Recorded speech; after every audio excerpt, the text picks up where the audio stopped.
Do të thënë surja Falaq edhe surja An-Nas.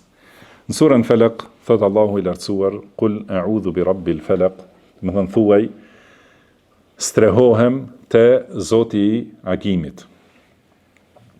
Edhe këto sure lidhen me surën paraprake, do të thënë pasi u sqarua tauhidi, edhe njeriu kur i lexon këto, sidomos dihet që në shumë prej dhikreve përmenden këto 3 sure bashk, pra pasi njeriu e afirmon tauhidin, atëherë kërkon mbrojtje te Allahu subhanahu wa taala nga çdo gjë tjetër. Do të thënë nga të gjitha, nga sherri i çdo gjëje tjetër, kërkon mbrojtje te Allahu. Dhe këto 2 sure gjithashtu do ta shohim se si lidhen me surën Al-Fatiha. Do të thënë që nga fillimi deri në fund, pra njeriu kur e mëson Kur'anin edhe gjithë udhëzimin që është në Kur'an, do thotë përfundohet me këto 2 sure që kërkon njeriu mbrojtje dhe strehim te Allahu subhanahu wa taala nga çdo e keqe prej të këqijave të krijesave. Ka thonë: "Qul a'udhu bi rabbil falaq", do të thënë thuaj, kërkoj mbrojtje ose strehim te Zoti i agimit. Pra Falaq mund të përkthehet agim, se është për qëllim çarja e errësirës. Do të thënë ajo është prej mrekullive që i ka sjell Allahu subhanahu wa taala, do të thënë pasi të mbisundoi errësira, edhe shtohet errësira, sidomos përpara sabahut në kohën e syfyrit, është errësira më e madhe. Atëherë vjen drita dhe e çon, do të thënë depërton në këtë errësirë. Prandaj është përmendur prej cilësive të Allahut Faliqul Isbah, do të thënë që është çarës i mëngjesit ose i dritës, Allahu subhanahu wa taala. Ose është për qëllim çarja e farës. Falaq, do të thënë çarje ose shpërthim, ose do të thënë është për qëllim çarja e farës, se gjithashtu është përmendur në ajet tjetër për cilësitë e Allahut, Faliqul Habbi wan Nawa, do të thënë Allahu është që e çan farën dhe bërthamën. Do të thënë kur e she bërthamën, si është e ngurtë, e fortë edhe e thatë, do të thënë vetëm Allahu është ai që i jep jetë asaj dhe ajo çahet edhe prej saj del bima. Pra kjo është për ta kuptuar se Allahu është Zoti i gjithçkaje. Do të thënë edhe këto çështje duhet gjithmonë njeriu ta di se rububia e plot i takon Allahut, prandaj kërkon strehim tek ai. Qul a'udhu bi rabbil falaq min sharri ma khalaq, nga e keqja e secilës krijesë që ai ka krijuar. Do të thënë se e keqja mund të vijë nga krijesa të lloj-llojshme. Dhe ky është kërkim i strehimit i përgjithshëm. Do të thënë kërkoj strehim ose strehohem te Allahu nga e keqja e cilës do prej krijesave që kanë të keqe.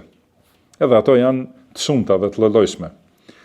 Wa min sharri ghasiqin idha waqab, dhe kërkoj mbrojtje, pra strehim nga e keqja e natës kur errësohet.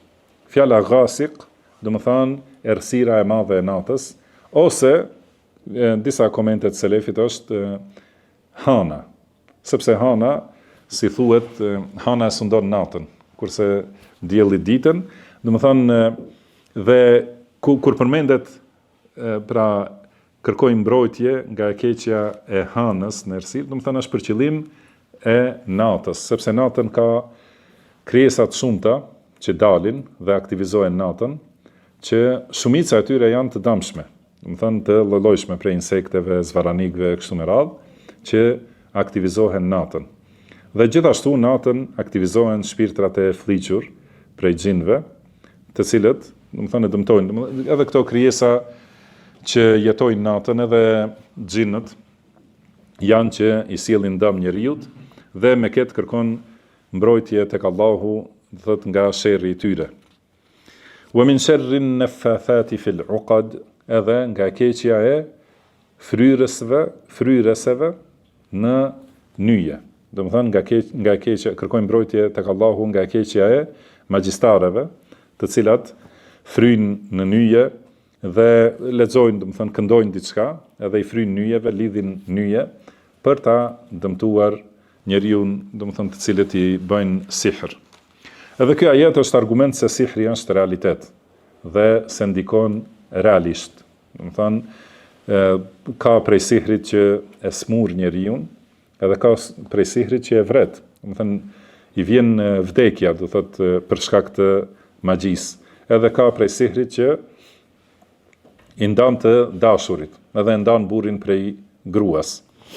Dhe me këtë, do thotë, njeriu mbështetet plotësisht tek Allahu edhe kërkon strehim tek ai nga e keqja e këtyre magjistareve, të cilat fryjnë në nyje.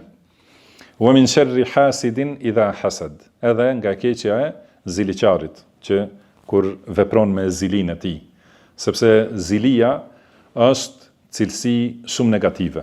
Edhe ai që ka zili është njeri negativ. Ka, si thuhet, edhe energji negative, syri i tij ndikon, edhe merr mësysh edhe për shkak të smuret njeriu, ose mund edhe të vdesë njeriu, ose i humb ndonjë aftësi e kështu me radhë. Por ziliqari edhe vepron konkretisht me vepra. Do të thonë bën veprime edhe fjalë për t'ia larguar njeriut, do të thonë një dhunti që e ka dikush. Thotë ky është, prandaj kërkimi i mbrojtjes tek Allahu është nga gjitha këto, edhe nga syri i ziliqarit, edhe nga veprat e ziliqarit. Do të thonë kërkojmë mbrojtje plotësisht te Allahu subhanahu wa ta'ala. Edhe Imam Ibn al-Qayyim flet për çështjen e syrit, edhe ka fol, do të thënë, shumë gjerësisht, edhe ndoshta me ndihmën e Allahut ndonjëherë do të flasim për komentimet që i ka për këto dy sure. Janë komentime të pakrahasueshme, do thotë dituritë shumta. Edhe me të vërtetë nëse i mëson sipas atij shpjegimit Imam Ibn al-Qayyim, edhe i kupton, edhe i lexon këto sure me ato kuptime, me të vërtetë nuk ka mundësi që të ndikojë te ai njeri as syri, as magji, as një e keqe. Një prej atyre që është interesant për të përmendur e ka krahasuar ziliqarin me gjarprin, sepse ai që ka zili, do të thënë, ka negativitet shumë, si gjarpri, që ka në vetvete helm. Do të thënë, është në përbërjen e atij e kësaj krijese është helmi. Mirëpo, ai helmi është i qetësuar. Kur ballafaqohet me dikën që e urren, edhe do të thënë shtohet hidhrimi i gjarprit edhe zemrimi, atëherë forcohet helmi. Edhe me atë, do të thënë, bën dëm. Në këtë mënyrë edhe njeriu me syrin e tij. Madje ka edhe gjarpër që me sytë, do të thënë me shikim, bën dëm. Do thotë me shikimin e tij, edhe kjo është realitet, do thotë i parë, që vetëm nëse dikush e shikon direkt në sy gjarprin, dëmtohet prej tij. Do thënë kjo e tregon atë fllitësinë e shpirtit që e ka. Edhe në këtë mënyrë njeriu që ka hased, do thotë ndikon edhe me sytë e tij, edhe me veprimet e tij. Prandaj me këto i kërkohet mbrojtje Allahut nga këto të këqija. Këto janë disa prej krijesave që kanë të keqe. Kurse në fillim u tha kërkojmë mbrojtje, do të thënë nga e keqja e secilës krijesë që ka krijuar Allahu. Min sharri ma khalaq. Pastaj janë përmendur, kjo është prej metodave të shprehurit në Kur'an, që përmendet një herë e përgjithshme, pastaj përmenden disa individ prej asaj të përgjithshmes që janë më të spikatur, do të thënë në atë grup. Dhe në surën tjetër, thotë Allahu, "Qul a'udhu bi rabbin nas, malikin nas, ilahin nas." Pra thuaj, strehohem te Zoti i njerëzve, mbreti i njerëzve, i adhuruari i njerëzve. Këto trija au përmenden te surja Al-Fatiha. Do të thënë, Elhamdulillahi Rabbil Alamin. Edhe pastaj më vonë u përmend Maliki Yawmiddin, kurse këtu Malikin Nas, edhe Iyyaka na'bud, tham vetëm ty të adhurojmë, këtu Ilahin Nas, do të thënë i adhuruari i njerëzve, i adhuruari vetëm i vërtet dhe i drejt. Që do të thënë, pra njeriu e fillon Kur'anin, edhe fillon gjithë fenë, edhe gjithë jetën e tij me lavdi dhe lavdrim për Allahun subhanahu wa ta'ala, me pastrim të rububijes, do të thënë tauhidit të tij, që të besoj se vetëm Allahu është Zoti dhe nuk ka Zot përveç tij, me pastrim të besimit në emrat dhe cilësitë e Allahut, përmenden në surën Fatiha, Rabbil Alamin, Ar-Rahmanir Rahim, Maliki Yawmiddin, do të thënë gjitha këto janë prej emrave dhe cilësive të Allahut. Edhe këtu gjithashtu përmendet rububia, Qul a'udhu bi rabbin nas, Malikin nas, që është një prej cilësive, do të thënë mbreti i njerëzve ose sunduesi i njerëzve, që është një prej cilësive të Allahut dhe është një prej emrave të Allahut dhe është pjesë e rububijes. Ilahin nas, do të thënë i adhuruar i njerëzve, që është pastrimi i tauhidit në adhurim, siç është përmendur te surja Fatiha, Iyyaka na'bud, vetëm ty të adhurojmë. Dhe kur njeriu i plotson këto, edhe jeton jetën me këto, edhe kërkon atëherë mbrojtje tek Allahu nga e kundërta, nga çdo gjë që është e dëmshme. Dhe në këtë sure thot min sharri al-waswasil khannas, min sharri al-waswasil khannas. Do të thonë nga keqja e atij që sjell vezvese dhe që fshihet. Ky është shejtani, do thotë dhe folëm për isti'adhen në fillim, a'udhu billahi minash shaitanir rajim. Edhe këtu kërkojnë mbrojtje nga ky shejtan, që cilësia e tij është waswas, do të thonë që sjell shumë vezvese, edhe cytje. Do thotë sjell besime të gabuara te njeriu, sjell ide të dëmshme dhe sjell dyshime, do thotë ose dëshira dëshira kriminale, do të thonë dëshira të këqija që njeriu të bëj vepra të këqija. Do të thonë gjitha këto janë prej cilësisë së tij që është waswas, do të thonë sjellësi vezveseve ose cytjeve. Al-Khannas, që do të thonë që fshihet. Dhe për këtë kam thonë, pra Abdullah ibn Abbas, ose kush ka thënë prej sahabeve, pra kjo është se kur njeriu e harron përmendjen e Allahut, ai është waswas, shejtani do të thonë, është waswas, edhe i afrohet dhe i bën shumë vezvese. Kur e përmend Allahun dhe strehohet tek Allahu, njeriu, atëherë fshihet dhe largohet ose përzihet, si thanë, se është rajim, i përzan. Pra kjo është gjendja e tij e vazhdueshme. I afrohet njeriu kur është larg përmendjes Allahut, edhe ik edhe fshihet kur njeriu e përmend Allahun subhanahu wa ta'ala. Ky ka thënë alladhi yuwaswisu fi sudurin nas.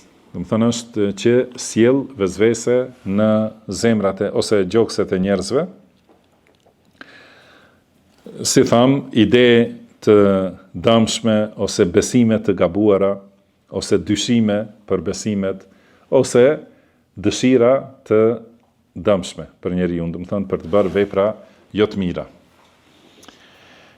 Min al-jinnati wan nas. Do të thonë krijesa që e kanë këtë cilësi dhe këtë veti, ka prej xhinëve dhe ka gjithashtu prej njerëzve. Do të thonë ka edhe njerëz që e luajnë rolin e shejtanit, edhe prej xhinëve, do të thonë që janë të shumt, edhe prej njerëzve të shumt, do të thonë që e kanë këtë pozitë. Kur njeriu është larg diturisë dhe fesë Allahut dhe larg ibadetit gjithashtu, njerëz ka që sjellin dyshime dhe bëjnë vezvese. Dhe kur njeriu është i fuqishëm me dituri dhe përgjigjet me dituri dhe me argument, ata fshihen si iblisi. Allahu i mallkoft të gjithë. Pra, qëllimi është se të këto dy sure kërkohet mbrojtje te Allahu me tauhid të plot, me rububien e plot, me esma u sifat, do të thënë me veçimin e Allahut në emrat dhe cilësitë e tij dhe me adhurimin e veçantë vetëm për Allahun subhanahu wa ta'ala. Me këto njeriu strehohet tek Allahu nga sherri i këtyre që u përmendën, prej xhinëve ose prej njerëzve, ose prej kafshëve, edhe insekteve dhe zvaranikëve kështu me radhë, kafshëve të natës ose të ditës, do të thënë prej të gjitha dëmeve njeriu kërkon mbrojtje te Allahu subhanahu wa ta'ala.